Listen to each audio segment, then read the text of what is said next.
எப்போ பார்த்தாலும் என்னையா ஒரு பக்கம் வேட்டைன்னு இன்னொரு பக்கம் வந்து தளபதி 69 இதை பற்றியே பேசிகிட்டு இருக்கீங்களே. அமரன் ஒரு படம் இருக்குது, அந்த படத்தை பற்றி ஒன்றுமே செய்தியை காணோம். அது கணத்தில் போட்ட கல் மாதிரியே இருக்குது.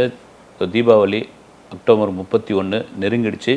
அந்த படம் வந்து ரிலீஸ். குறிப்பாக மிகவும் எதிர்பார்க்கக்கூடிய ஒரு படமாக இருப்பதற்கான காரணம் என்னென்னா, சிவகார்த்திகேயன் நடிப்பில் ராஜ்கமல் ஃபிலிம்ஸ் கமலஹாசன் தயாரிக்கிற அந்த படம், குறிப்பாக ராஜ்குமார் பெரியசாமி இயக்கியுள்ள அந்த படம்.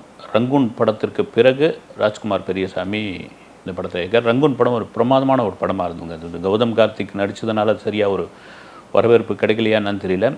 இதெல்லாம் மீறி அமரன் மறைந்த இராணுவ அதிகாரி முகுந்த் வரதராஜனுடைய ஒரு பயோபிக் அப்படின்லாம் சொல்லியிருந்தோம்.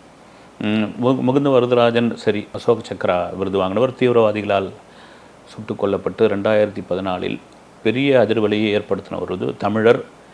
இவருடைய இந்த பயோபிக் எடுத்து பண்ணுறாரு அப்படின்போது அதன் மீது ஒரு பக்கம் எதிர்பார்ப்பும் இன்னொரு பக்கம் விமர்சனங்களும் இருக்குது. அது எந்த மாதிரியான விமர்சனங்கள் அப்படின்னு நம்ம தள்ளிடும்.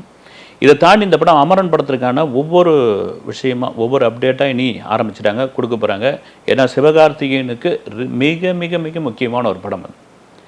ஏன்னா இவர் வந்து ஒரு நவீன பாக்கியராஜ், இவருக்கு வந்து ஆக்ஷன் பண்ண தெரியாது, இவர் வந்து ஒரு காமெடி பண்ணக்கூடியவர், ஒரு ஸ்டாண்டப் காமெடி பண்ணவர். இவரெலாம் வந்து ஒரு விஜய் மாதிரியோ ஒரு அஜித் மாதிரியோ இந்த மாதிரியான ஒரு கதை ஆக்ஷன் கதைகள்லாம் இவர் தாங்க மாட்டார்னு சொல்லியிருந்த அந்த விமர்சனங்களுக்கு பதிலடி கொடுக்குற மாதிரி இந்த படத்திற்காக தன்னை வந்து தயார்படுத்திக்கிட்டவர். அந்த லுக்கு, அந்த கட்ஸு எல்லாத்தையும் மாற்றி. இது முக்கியமான ஒரு விஷயம் என்னன்னா, முகுந்த் வரதராஜன் அவர்களுடைய படம் அப்படின்னும் பொழுது அவருடைய தந்தை ஒரு பேட்டி ஒன்று கொடுத்திருந்தார். ரொம்ப ஒரு உருக்கமாக இந்த காலம் இந்த சூழ்நிலையும் இருக்குது இல்லைங்களா, அது எங்கே போனாலும் ஏதாவது ஒரு புள்ளியில் யாரையாவது ஒருத்தர் சந்திக்க வைக்கும், யாரையாவது ஒருத்தர் மீட் பண்ணி வைக்கிறது மிக மிக அப்பட்டமான ஒரு விஷயங்கள். அது வந்து பிரபஞ்ச சக்தின்னு கூட நினச்சிக்கலாம், நம்ம வந்து முடிவு பண்ணிக்கலாம். அதுதான் நம்பிக்கை, கடவுள் நம்பிக்கை இல்லாதவர்கள் கூட அது கூட முடிவு பண்ணிக்கலாம். ஏன்னா அவர் ஒரு பேட்டியில் சொல்கிறாரு, 2014 என்னுடைய மகன் மரணம் அடைந்தார், மருமகள் இருக்காங்க, 3 வயது குழந்தை எங்கள் பேத்தி விளையாடிட்டு இருக்கும்போது அவன் டிவி பார்க்கும்பொழுது ஒரு நடிகரை பார்த்து ரொம்ப அந்த சில குழந்தைங்களுக்கு பிடிக்கும்ல, அப்படி அந்த நடிகரை பார்த்தோடனே ஒரு உற்சாகம் ஆகிடுவாங்க, கைத்தட்டும், அந்த குழந்தை இது பண்ணோம். இப்படி இருக்கிற சமயத்தில் திடீர்னு அந்த நடிகர் எங்கள் வீட்டுக்கு வந்தார். வந்தவொடனே நாங்களே பெரிய அதிர்ச்சி ஆகிட்டு, அவருடைய உதவியாளர்கிட்ட கூட சொல்லாமல் வந்தார். வந்து எங்கள் வீட்டில் உட்காந்து ஒரு மணி நேரம் பேசிக்கிட்டு இருந்தார், குழந்தை கூட விளையாடிக்கிட்டு இருந்தார். விளையாடி முடிச்சுட்டு இந்த சூழ்நிலை இதெல்லாம் கேட்டுக்கிட்டு அந்த குழந்தைய கூப்பிட்டுக்கிட்டு ஷாப்பிங் போயிட்டு வரலாம், நான் போயிட்டு வரலாமா சார்? நான் சரிங்க அப்படின்னா கூட வந்திருந்தோம். நாங்களும் போயிருந்தோம். போனோடனே பொம்மை வாங்கி கொடுக்குறது, சாக்லேட் வாங்கி கொடுக்குறது, திரும்பி அந்த குழந்தைய வந்து ஒரு பிரியா மனதுடன் விட்டுட்டு போனார். அவர் வேறு யாரும் இல்லை, சிவகார்த்திகேயன் அப்படின்னு சொல்லியிருந்தார்.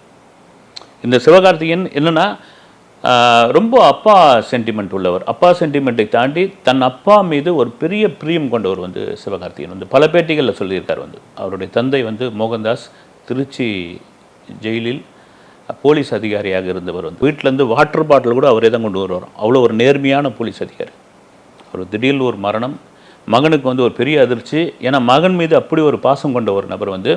அதன் பிறகு தான் அவர் வந்து இந்த அப்பா சென்டிமெண்ட் உள்ள படங்கள்லாம் வந்து பார்த்தாருன்னா ரொம்ப எமோஷனல் ஆகிடுவாராம். இந்த கூட கேள்விப்பட்டிருக்காரு. ஒரு இந்தியாவிற்காக ஒரு இராணுவ அதிகாரி போய் போராடி ஒரு வீர மரணம் அடைந்து அந்த குடும்பம் எப்படி இருந்திருக்கும், அந்த குழந்தை வந்து ஒரு 3 வயசு குழந்தைக்கு என்ன தெரியும் அப்படின்ற அந்த மனசு தான் அவரை வந்து வேறு விதமாக மாறிச்சு. சொல்லாகம்லாம் போனார், அந்த குழந்தைய வந்து விளையாடினார், அங்கே வந்து கொஞ்ச நேரம் இருந்தார், எமோஷனல் ஆனார், திரும்ப வந்தாச்சு. 2014 நடந்த அந்த சம்பவம் 2024 அந்த குழந்தையுடைய அப்பா கேரக்டரில், அப்பாவுடைய வாழ்க்கை வரலாற்றில் ஒரு நடிகர் நடிக்கிறார் பாருங்க. இதுக்கு தான் சொல்ல வந்தேன் நான். சரி, இந்த படம் அமரன் வந்து வெறும் முகுந்த் வரதராஜனுடைய கதையாக மட்டும் இல்லாமல் இது சில விஷயங்கள்லாம் அந்த கமர்ஷியலுக்காகவும், சிலது வந்து கதை ஓட்டத்துக்காகவும், சிலதெல்லாம் சேர்ப்பாங்க வந்து சுவாரஸ்யத்துக்காக. புதுசாக சொல்லனாலும் வந்து இதில் குறிப்பாக ஒரு சர்ச்சையான விஷயம் சமீப காலமாக போயிட்டுருக்குன்னா, ஒவ்வொரு படை ஒன்று இருக்கும், ஒவ்வொரு கம்பெனின்னு வாங்க, இராணுவத்தில் வந்து ஒவ்வொரு கம்பெனி இருக்கும். இவர் இருக்கிற அந்த படைக்கு வந்து ராஷ்ட்ரிய ரைஃபிள் அப்படின்னு, நீங்கள் இந்த டீசர் ட்ரெய்லர்லாம் கூட வரும், ராஷ்ட்ரிய ரைஃபிள் அப்படின்னு ஒரு படை இருக்கும். அது என்ன சொல்கிறாங்க, இந்த ராஷ்ட்ரிய ரைஃபிள் வந்து முஸ்லீம்களுக்கு எதிரான ஒரு படையாக இந்த படத்தில் சித்தரிக்கப்பட்டுள்ளது அப்படின்னு சொல்கிறாங்க. வந்து இன்னும் படமே யாரும் பார்க்கல, வெறும் டீசர் ட்ரெய்லரை வச்சு பார்க்குறாங்க. வந்து இந்த ராஷ்ட்ரிய ரைஃபிள் அப்படின்ட்டு வந்து ஒரு இந்துத்துவா இல்லது ஆர்எஸ்எஸ் அதை வந்து மையப்படுத்தி இந்த படைப்பிரிவை வச்சுருக்கிறாங்க.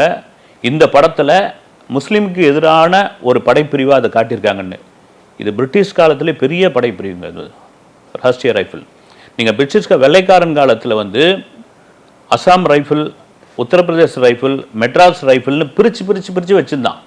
இன்றைக்கி அசாம் ரைஃபிள்லாம் இருக்குது வந்து. இது நான் வந்து வரலாறில் படித்தது வந்து. ஏன் பிரித்து வச்சுருந்தான்னா, இப்போ திடீர்னு வந்து உத்தரப்பிரதேசத்தில் ஒரு கலவரம் நடக்குதுன்னா மெட்ராஸ் ரைஃபிளில் கொண்டு போய் அங்கே இறக்குவான். ஏன் இருக்கும்னா அவனை வந்து அடின்னுவான். அவங்க வந்து இங்கேருந்து போகிறவங்களுக்கு உத்தரப்பிரதேசன்ற ஒரு மனநிலை தான் இருக்கணும். இப்போ மகாராஷ்டிராவில் ஒரு பிரச்சனை நடக்குதுன்னா அங்கேருந்து பஞ்சாப்லேருந்து ஒரு அந்த ரைஃபிள் பிரிவை கொண்டு வந்து அங்கே உள்ளே இறக்குவாங்க. அவர்களுக்கு இந்தியர்ன்ற ஒரு உணர்வே கொண்டு வந்து சேர்க்கக்கூடாது.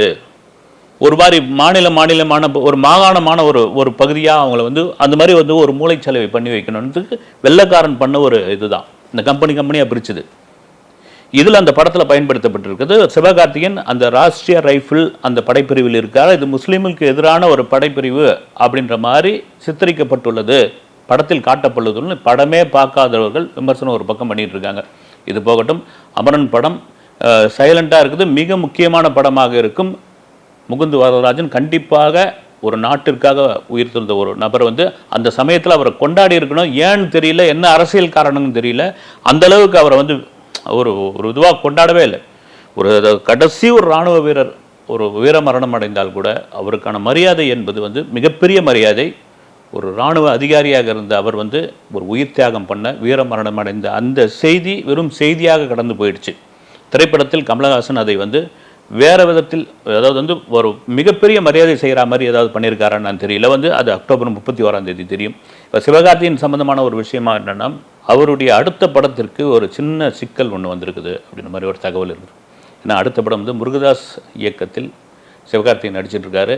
இந்த படத்துக்கு என்ன சிக்கல் அப்படின்னா, விநியோகஸ்தர்கள் இந்த படம் வாங்குவதற்கு ஒரு எதிர்ப்பு தெரிவிக்க போகிறார்கள் அப்படின்ற ஒரு தகவல் ஓடி. காரணம் என்னென்னா, சமீபத்தில் ஜூனியர் என்டிஆர் நடித்த தேவாரா படம் தெலுங்கில் வந்தது, தமிழ்லேயும் அது டப்பாய் வந்தது. தெலுங்கில் பெரிய எதிர்பார்ப்புலாம் உண்டாக்குச்சு அந்த படம் வந்து. ஆனால் தெலுங்கில் எதிர்பார்த்த மாதிரி போகவே இல்லை. பயங்கர பில்டப்பு, ஆஹா ஓஹோ அனிருத் மியூசிக்கு அது இதுன்னு இது பண்ணாங்க.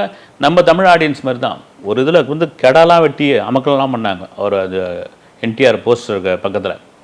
தமிழ்லேயும் பார்த்தீங்கன்னா ஆஹா ஓஹோ, இங்கே பார்த்தீங்கன்னா ஒரு இந்த ப்ரெஸ் மீட்டு அப்புறம் ப்ரீ ஈவெண்ட்டு அது இதுன்னு நடத்துனாங்க. அந்த படத்தை தமிழ் விநியோக உரிமையை திருப்பதி பிக்சர்ஸ் அப்படின்ற நிறுவனம் 8 கோடி ரூபாய்க்கு வாங்கினாங்க. 8 கோடி ரூபாய்க்கு வாங்கப்பட்ட அந்த படம் மொத்தத்திலேயே ஒரு 1.5 கோடி ரூபாய் கலெக்ட் பண்ணிச்சின்னு ஒரு தகவல். அந்த திருப்பதி பிக்சர்ஸ் தான் முருகதாஸ் இயக்கத்தில் சிவகார்த்திகேயன் நடிக்கிற படத்தை தயாரிக்கிறார்கள். இந்த பெரிய தொகைக்கு வாங்கின நீங்களால் இந்த படத்தில் பெரிய நஷ்டத்தை சம்பாரிச்சிட்டோம், அந்த நஷ்டத்தை ஈடு செய்யுங்க, இல்லைன்னா அந்த படத்தை நாங்கள் வாங்க மாட்டோம், இந்த படத்தை வந்து வேறு விதமாக எங்களுக்கு பிஸ்னஸில் குறைஞ்ச விலைக்கு கொடுங்க அப்படின்ற ஒரு இது இப்போயே போர்க்கொடி தூக்கிட்டாங்கன்னு ஒரு பக்கம். இது ஒரு பக்கம் போயிட்டு இருக்கும் பொழுது, ஓடிடி நிறுவனங்கள் சமீப காலமாக எந்த படங்களையும் வாங்குறதே இல்லை அவங்க அப்படின்ற ஒரு விமர்சனம் இருந்தது. அதே சமயம் இப்போ ஒரு படத்தை வாங்கி ஓடிடி ஓஹோன்னு சம்பாரிச்சிருக்குதுங்க. அந்த படம் வேறு எதுவுமே இல்லை, விஜய் சேதுபதி நடித்த மகாராஜா. வெறும் 17 கோடி ரூபாய்க்கு வாங்கின அந்த படம், நெட்ஃப்ளிக்ஸ் வாங்கின அந்த படம் 150 கோடி ரூபாய் கலெக்ட் பண்ணியிருக்குது. அப்போ ஏங்க ஓடிடி நஷ்டம்னு சொல்லிட்டு இருக்கீங்க அப்படின்னு ஓடிடி தரப்பில் உள்ள சில பேரிடம் நான் கேட்டபோது, அதில் உள்ள உங்கள்கிட்ட கேட்கும்போது அமேசான், நெட்ஃப்ளிக்ஸ், ஓடிடி தளத்தில் உள்ள முக்கிய பொறுப்பில் உள்ள கேட்டபோது என்ன சொன்னாங்க, ஐயா முதல்ல நாங்கள் அப்படி தான் நினச்சோம், கொரோனா காலம் முடிந்த பிறகு ஓடிடிக்கு ஒரு பெரிய மரியாதைலாம் இருந்தது. அதே சமயம் ஒரு படம் ரிலீஸ் ஆகிறதுக்கு முன்னாடி அந்த படத்தை பற்றி ஆஹா ஓஹோ இது யானை, இது புலி, இது கரடி அப்படின்னு நீங்கள் பில்டப் கொடுக்குறீங்க. பில்டப்னா மீடியாவை சொல்கிறாரு. அந்த படம் வந்து மக்கள் முடிவு செய்து ஒன்றுமே இல்லாத போது நாங்கள் ஒரு பெரிய தொகை வாங்கி அந்த ஓடிடி எங்களுக்கு நஷ்டத்தை சம்பாரிச்சுது. இது உண்மைதாங்க. வந்து ஒரு படத்தை வந்து ஆச்சா போச்சா அப்படியா இப்படியான்னு மீடியாக்கள் சும்மா இல்லாமல் நாமளும் தான் அது காரணம். எழுதி அந்த ஃபஸ்ட் ஷோ அந்த எஜமானர்கள் அவங்க தான் வந்து ஆடியன்ஸு, இந்த படம் ஓகே இந்த படம் ஓகே இல்லைன்னு தூக்கி போடுறாங்க பாருங்கள். இது ஓடிடி நிறுவனத்துக்கு பெரிய ஒரு இதுதான். அதனால தான் அவங்க என்ன சொல்கிறாங்க, ரிலீஸ் ஆகட்டும், 4 வாரம் ஓடட்டும், அதை ரிசல்ட்டை வச்சு நாங்கள் அதுக்கப்புறம் பேசிக்கிறோம் அப்படின்னு சொல்லியாச்சு. இப்போ தங்கலான் படம் கூட பார்த்தீங்கன்னா ஒரு 60 கோடி ரூபாய்க்கு ஓடிடி பேசப்பட்டிருந்தது.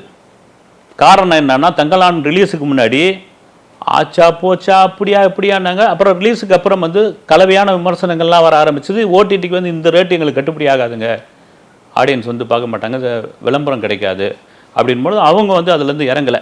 நாங்கள் ரைட்டுங்க, இதுக்கப்புறம் நாங்கள் இறங்க மாட்டோம், இந்த ரேட்டுக்குன்னா வாங்க, இல்லைன்னா கட்டுப்படி ஆகாதுன்னு சொல்லியாச்சு. வந்து கோட் படம் 5 மொழிகளில் வந்து ஓடிடியில் ரிலீஸ் ஆச்சு. அது ஒரு தொகையை பேசிட்டாங்க. விஜய் படத்துக்கு ஒரு பெரிய பார்வையாளர் கிடைப்பாங்க. இதுலேயே ஒரு சிக்கல் என்னென்னா, விஜய் படத்திற்கு நம்ம சவுத்தில் 4 வாரத்துக்கு பிறகு நீங்கள் ஓடிடியில் போட்டுக்கலாம், நார்த்தெலாம் 8 வாரத்துக்கு பிறகு தான் போடணும். அந்த 8 வார ஒப்பந்தத்துக்கு அவங்க கோட் படம் ஒத்து வரல அப்படின்னால்தான் நார்த்தில் அந்த படம் வந்து மல்டிப்ளெக்ஸில் ரிலீஸ் ஆகலை, ஹிந்தி வெர்ஷனில் ரிலீஸ் ஆகலை. இது நிறைய பேசிட்டேன் நான். இப்போ இவங்க என்ன சொல்கிறாங்க, மகாராஜா படம் வந்து 17 கோடி ரூபாய்க்கு வாங்கிட்டீங்க, 150 கோடி ரூபாய் லாபம் சம்பாரிச்சிருக்கு, 150 கோடி ரூபாயில் எக்ஸ்ட்ரா காசு கொடுத்துட்டு போகிறீங்களான்னு.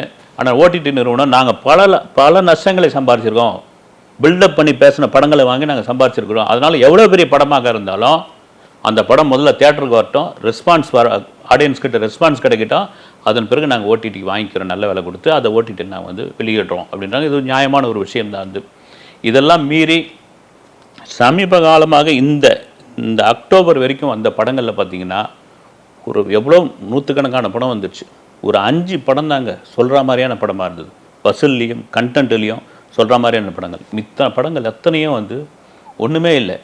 அந்த தயாரிப்பாளர் என்ன வாங்க வந்து திரும்ப வந்து திரைப்படங்களை வந்து விமர்சிக்காதீங்க, திரைப்படங்களை இது பண்ணாதீங்க, திரைப்படங்களை வந்து நீங்கள் நெகட்டிவாக விமர்சனம் பண்ணாதீங்க, அப்படி இப்படின்னு சொல்கிறீங்க. நல்ல படம் எடுத்தால், நல்ல கண்டென்ட் கொடுத்தால் விமர்சகர்களை தாண்டி ஆடியன்ஸ் வந்தே தீர்வார்கள். ஒரு வாழைப்படம்லாம் மிக மிக குறைஞ்ச பட்ஜெட்டில் எடுத்த படம். அதனுடைய எடிட்டிங்லாம் பார்த்தீங்கன்னா இந்த ப்ரீமியரில் எடிட் பண்ணியிருக்காங்க. யூடியூப் சேனல்லாம் பண்ணுவாங்க, ரொம்ப ரொம்ப கம்மி, ஆனால் பெரும் லாபத்தை கொடுத்துருக்கு அந்த படம். அது நீங்கள் கண்டென்ட்டில் அது மாதிரி கவனம் செலுத்துங்க, கண்டிப்பாக அந்த படம் வெற்றி படமாக அமையும். அடுத்த வீடியோவில் சந்திக்கிறேன். நன்றி.